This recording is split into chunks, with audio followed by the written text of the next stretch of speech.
Well, I've been waiting this moment for 15 months. Finally, I cannot hear any drones.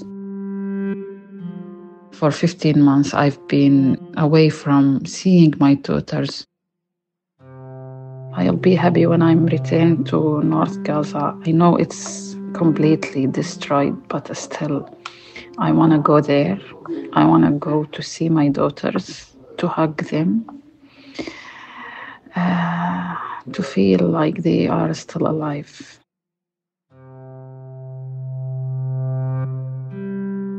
From the New York Times, I'm Sabrina Tavernisi, and this is The Daily. After more than a year of war, Israel and Hamas have agreed to a temporary ceasefire. Relief, I guess, would be the first reaction. I'll be relieved when the hostages are back in Israel. That's when I'll be relieved. It prompted hope that the war could soon end. I am still worried, afraid of the implementation of this ceasefire agreement. But also worry that the tentative terms could easily fall apart. I don't know what will happen next. Today, my colleague Patrick Kingsley on why the agreement finally happened and what it means for Gaza, Israel, and the broader Middle East. It's Thursday, January 16th.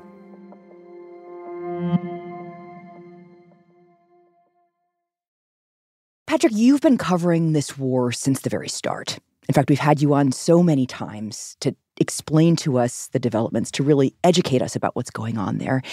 And after many failed attempts at a ceasefire, one has finally been agreed on. We're speaking on Wednesday afternoon. So far, what do we know about what it says? In essence, it's a 3-stage ceasefire that could, if all goes well, end up being a permanent truce. The first phase is the only part of the deal that is really nailed down. That's a 6-week phase during which 33 hostages, mostly alive, but some of them dead, are set to be released by Hamas and its allies who captured those hostages right at the start of the war on October 7th, 2023. And in exchange, Israel is supposed to release several hundred Palestinian prisoners from Israeli jails. And during that 6 weeks, we also expect Israeli troops to gradually withdraw, allowing several 100,000 Palestinians who were displaced from their homes in northern Gaza to tents and makeshift camps in the south of the Strip to return to their homes, to move back northward to a decimated Gaza City. During all of that movement and exchanges of captives, there will be more negotiations to see if they can extend this initial 6-week phase into another 6-week phase, during which the deal is supposed to become permanent and more hostages are supposed to be released for more prisoners. The problem is there is still much to be negotiated about that second phase. And Patrick, what still remains to be negotiated exactly? There seems to be still some disagreement about where exactly Israel will withdraw from. And there's enough ambiguity in there that the deal could collapse after 6 weeks, if not before. And that ambiguity is intentional. Israel, and first and foremost, Prime Minister Benjamin Netanyahu, did not want to agree to a deal that would definitively end the war. Hamas had the opposite perspective. They wanted a deal that would end the war for certain. And so the mediators between the two sides came up with ambiguous wording that would allow each side to feel like they were getting more or less what they want. The wording allows Israel to say that they can break the arrangement after 6 weeks, and it provides the possibility for Hamas that the ceasefire will extend beyond 42 days into something permanent, and that they will be able to survive the war intact as a group and in power as the governing force over Gaza.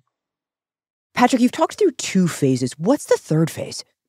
The third phase would not be significantly different from the second phase, but there would be final exchanges of dead bodies and other human remains, as well as the start of a massive reconstruction project to rebuild the Gaza Strip over several years.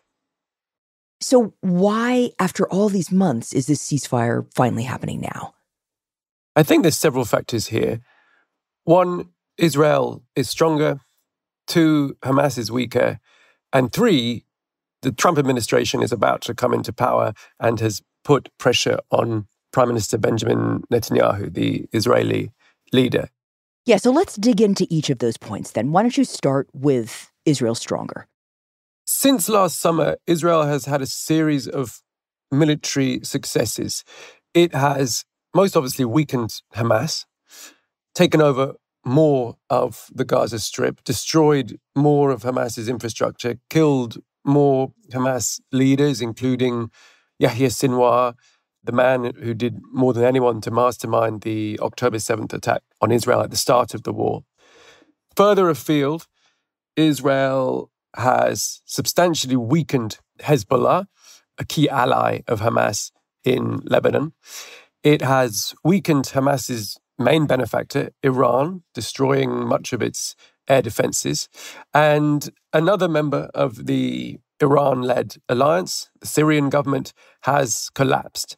So Prime Minister Netanyahu can present more or less the same deal to the Israeli public, and in particular to his far-right allies, as being less of a capitulation as it was once seen by parts of his coalition government, because he and Israel are coming from a position of greater military strength.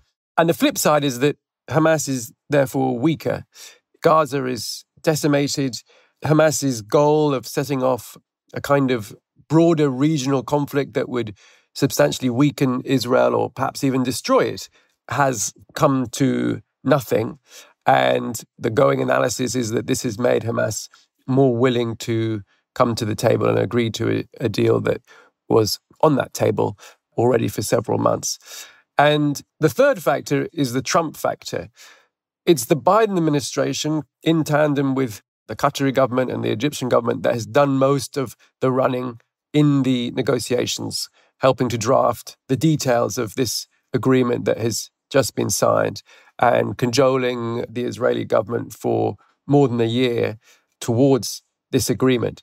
But it seems to be the incoming Trump administration, President-elect Trump himself, and his incoming Middle East envoy, Steve Witkoff, that have applied the pressure that has been the straw that broke the camel's back.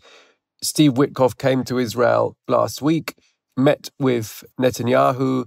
Since that meeting, the negotiations have gone from advancing fairly slowly to suddenly getting to the point of a deal being reached. And it seems to be that Trump, who has said for months that he wants to see a deal by the time of his inauguration early next week, may have been the decisive factor in getting this deal over the line. And what exactly did Witkoff say? I mean, how did he put pressure on Netanyahu that may have kind of really moved it for the Israelis here? We weren't inside the room, so we can't say for sure, but it's possible that it was some combination of carrot and stick. The stick being that Trump, who's an unpredictable actor, would be very angry if a deal wasn't reached. The carrot may be that the Trump administration will back Netanyahu if he decides to resume the war after 6 weeks. That was less likely under President Biden, but it's seen as being potentially more likely under a Trump administration who might grant greater leeway to Israel in Gaza than President Biden. The reverse could also be true. Having helped to author this deal, the Trump administration may see its reputation as being tied to its success and may place more pressure on Netanyahu in several weeks. And we await to see which of those two outcomes will be the case. So is the Trump envoy working directly with the Biden people on this? That's been one of the more remarkable aspects of the recent days. of negotiations. You've had representatives of two administrations that really don't see eye to eye and have very different visions of American democracy joining forces to get this deal over the line. The Biden administration that has led the way in drafting and wrangling over many of the details over so many months in these negotiations, it's Trump's Middle East envoy who appears to have played a major role in getting this deal suddenly over the line in recent days. So those are the mechanics of the deal, and we are left with questions about how exactly those mechanics will play out. And we're also left with questions about what all this means in the long term for Israelis, for Palestinians in Gaza, in the West Bank, and also for the region, the Middle East as a whole.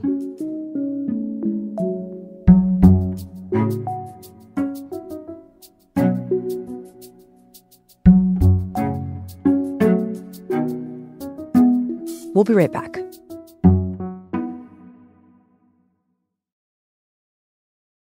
So, Patrick, how should we understand this deal and what it means for Gazans, for Hamas, for Israel, and really for the world? For Gazans, it is, at least for a few weeks, respite from one of the most intense aerial campaigns and ground invasions, certainly in the history of the Israeli-Palestinian conflict, but also in 21st century warfare. And even if this deal collapses after 6 weeks, it gives them the opportunity to have a night's sleep without bombardment. It gives people a chance to find their loved ones whose corpses have been trapped under rubble for months, in some cases over a year. It gives hundreds of thousands of Palestinians in southern Gaza the ability to finally, after more than a year of displacement, return home to northern Gaza. Scores of universities, hospitals, medical centers have been destroyed during this war, and it could even take decades to repair some of that damage. And Patrick, who will do all of that rebuilding? So Hamas as a movement and the Hamas-controlled Gazan authorities don't really have the ability to do much of this on their own. They're going to rely on massive overseas help from the rest of the Arab world, from the United Nations, and exactly how that is going to work has not yet been decided. And Patrick, what about Hamas in the context of this deal? What does the deal mean for that group? The deal gives them the chance of survival. As the war went on, they were losing more troops, more operatives, more leaders. Their top leader, Yahya Sinwar, was killed, if you recall, in October.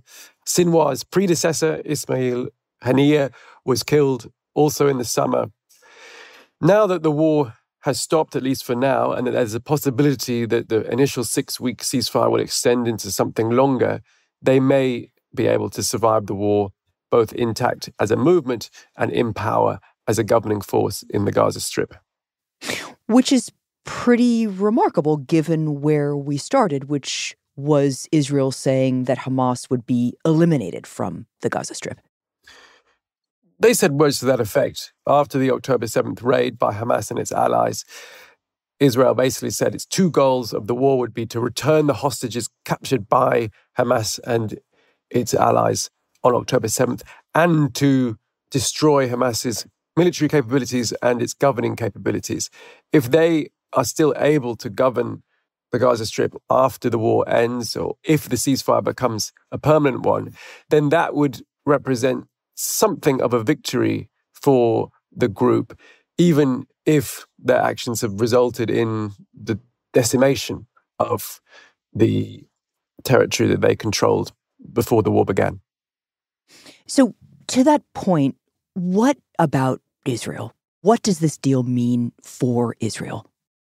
In the short term, it brings also some respite, also some joy to an Israeli society that has been traumatized both by the October 7th attacks, which were the deadliest attacks on Israel in its history, but also by the 466 days since, in which Israelis have been torn by guilt and sadness over the continued incarceration of their friends, relatives in Gaza. And if at least some of those hostages can be released, it counts as a kind of redemption, not only for the hostages themselves, but for Israelis across the political spectrum.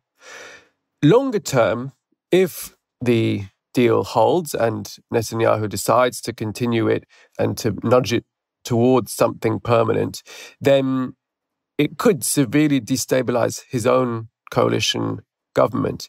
He is in power in part through the support of several far-right ministers and lawmakers who deeply oppose ending the war with Hamas still in power, even if that means leaving some hostages inside Gaza.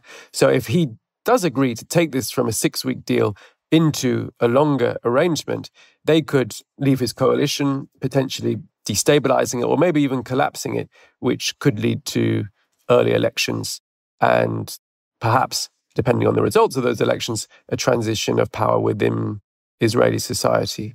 So short term, this brings relief and joy for Israelis as well as people in Gaza.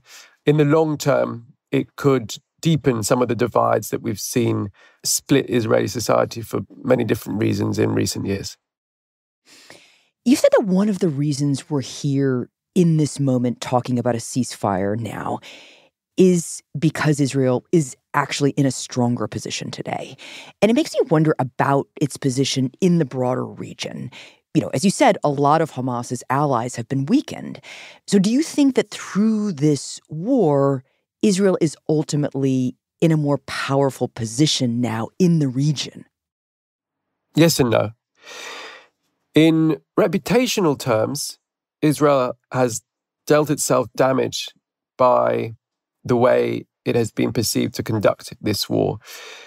It is accused of genocide at the International Court of Justice. Prime Minister Netanyahu, as well as his former Defense Minister Yoav Gallant, are wanted for war crimes by the International Criminal Court. There has been criticism of Israel almost like never before as a result of the way it's conducted its war in Gaza. And in that sense, you could argue it has lost, or it has at least lost ground in a diplomatic war, a war for legitimacy and a war for reputation. But is that important to Israel at all? I mean, the diplomacy, okay, there's the reputation, but it's not fundamentally related to its power in the region and winning, right? So Israel depends on international support for at least some of its actions. It depends on American funds and American military resources, ammunition, fighter jets, in order to wage its wars. And within the Middle East, it depends on good relations with the Arab world in order to cement its long-term status within the region. Before the war, Israel was close to forging a landmark diplomatic deal between itself and Saudi Arabia, the most influential country in the Arab world. The war put those negotiations on ice and, in fact, made it much harder for Saudi Arabia to be seen to be doing a deal with a country that many people in the Arab world believe is committing a genocide against Palestinians. And if the war ends, Israelis will hope that they can get those negotiations back on track. But militarily, yes, as you say, Israel has weakened Hamas, they've weakened Hezbollah, they have weakened Iran, and all of those battles contributed, at least in some part, to the collapse of Iran's ally, the Syrian government. And so Israel, despite all its internal divisions, has proved itself as the region's strongest military power. It means, or at least Israelis will hope it means, whatever reputational loss Israel has suffered because of the conduct of its war in Gaza, both in the Middle East and across the world, it is simply too powerful militarily to be wished away, and that whatever the anger many people within the Middle East feel towards Israel, their leaders will feel that Israel is a country that they have to work with, precisely because it is such a military force.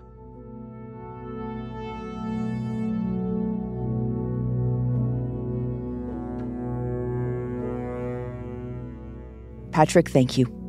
Thank you, Sabrina. On Thursday, last-minute disputes delayed a vote by Israel's cabinet that would ratify the ceasefire. Netanyahu's office accused Hamas of reneging on parts of it, a charge that Hamas denied. Despite the last-minute wrangling, the agreement is expected to eventually take effect. It will begin on Sunday, with Hamas releasing some hostages in exchange for Palestinian prisoners.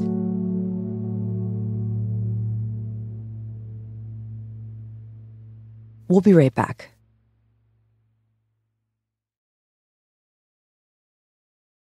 Here's what else you should know today. On a busy day of confirmation hearings for Donald Trump's cabinet, his pick for Attorney General, Pam Bondi, faced tough questions from Democrats about whether she could stand up to the president-elect and operate independently from him. So my questions now are, can you tell hard truths to the president? So let me start with an easy truth that you could speak to the president. Can you tell him that Donald Trump lost the 2020 election? Can you say that? Do you have the independence to say that? Do you have the gravitas, the stature, the intestinal fortitude to say, Donald Trump, you lost the 2020 election? Can you tell us that here today?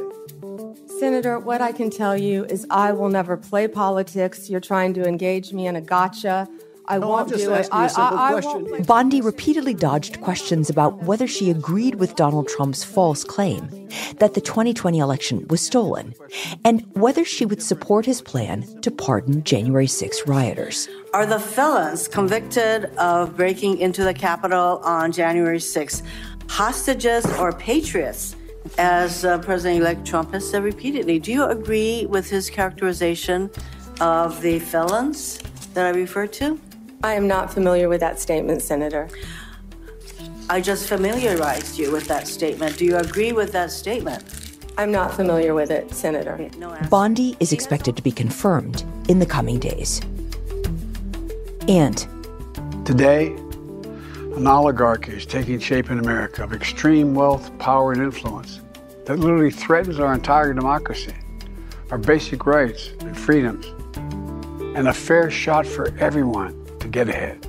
Speaking to the American public for the final time before departing office on Monday, President Joe Biden described what he said were his gravest concerns before receding into life as a private citizen. Americans are being buried under an avalanche of misinformation and disinformation, enabling the abuse of power. In a clear rebuke of Meta's decision to end its fact-checking program, Biden warned of a, quote, tech industrial complex that he said is overwhelming Americans, and called the country to, quote, hold social media platforms accountable.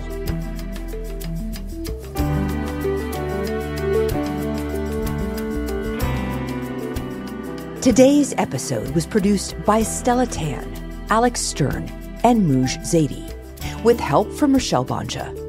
It was edited by Chris Haxel, Lisa Chow, and Paige Cowett. Contains original music by Diane Wong and Marian Lozano, and was engineered by Alyssa Moxley. Our theme music is by Jim Brunberg and Ben Landsverk of Wonderly. Special thanks to Adam Raskin.